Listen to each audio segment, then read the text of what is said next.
Today I'm going to show you how I made this simple camera obscura and created images like these. Hey everyone, Sean here with Fotodiox.com, and if you've been watching our channel for any amount of time, you know I love to do weird, creative experiments with photography. And a couple months ago, I made a camera obscura with a digital back.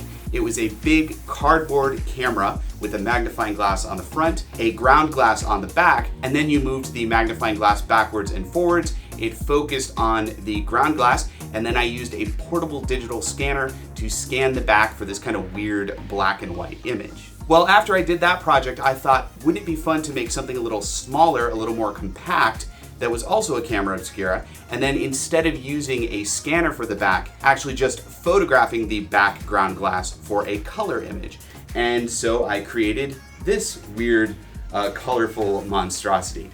This is a camera obscura, which means it's got a lens on the front and then a ground glass on the back, and then you just move the lens forward and backwards to focus the image on the ground glass, and then you either draw it, as they used to do in the olden days, or in my case, photograph it. And you can get some pretty unique images with this setup. Obviously, the quality of the image is going to be based on what kind of materials you use. So let me explain to you how I created this camera obscura. First off, I wanted something light and portable, so I went to a craft store and I got these great little interlocking boxes. They're designed to take out and stack on top of each other for decorations, or you can use them for gifts.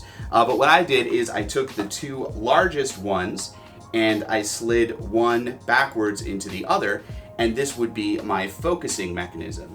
By moving it forward and backwards with the lens here, the ground glass here, I was able to focus the image. And because they don't stack that closely together, I'm actually using this little strip of cardboard to just add a little bit more friction so the focusing is a little firmer and doesn't move when I'm in the middle of taking a shot. Okay, next up I needed my lens, and I decided to go really basic. I decided to go with one of these little toy magnifying glasses that you get at a party store. They're for giving out at kids' birthday parties as party favors.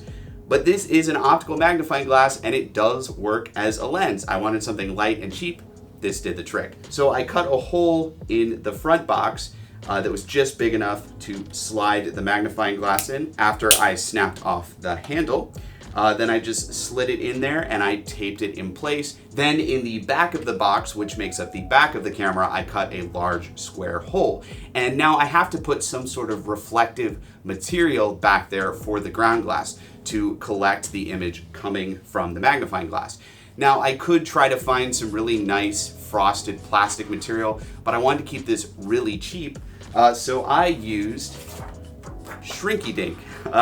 This is a type of plastic that's scored on one side that's designed to draw on, and then you cut it out and you heat it and it shrinks them down into little plastic toys.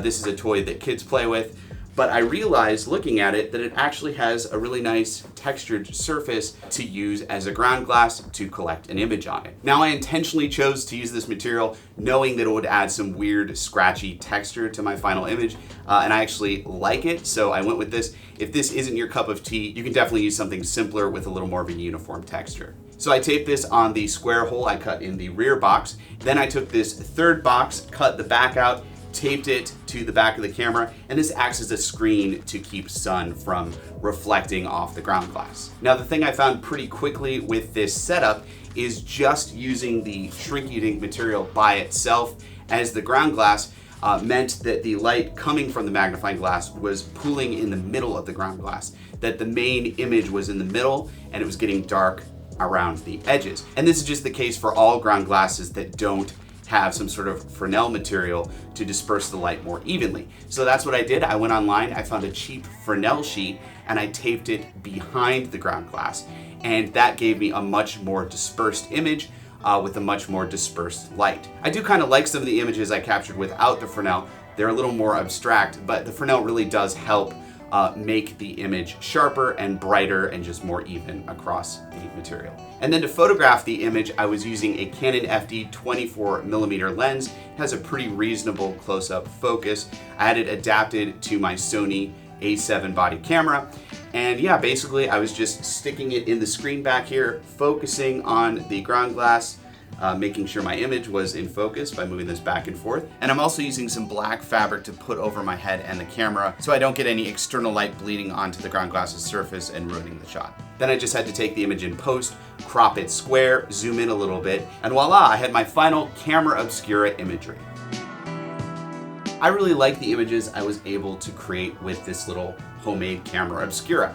They are super soft, super kind of indistinct. They almost look like watercolors. Actually, with some of these photos, I was wondering, were some of the impressionist painters in France maybe using camera obscuras like this? Because some of the images I was able to create look a whole lot like some of the impressionist painter's imagery. For instance, in this image where the leaves that are out of focus, in the sunlight, kind of create this beautiful soft bokeh, it just almost looks like a painting. I talked to my brother who is a painter. He's not aware of anything like that, but it is kind of uncanny.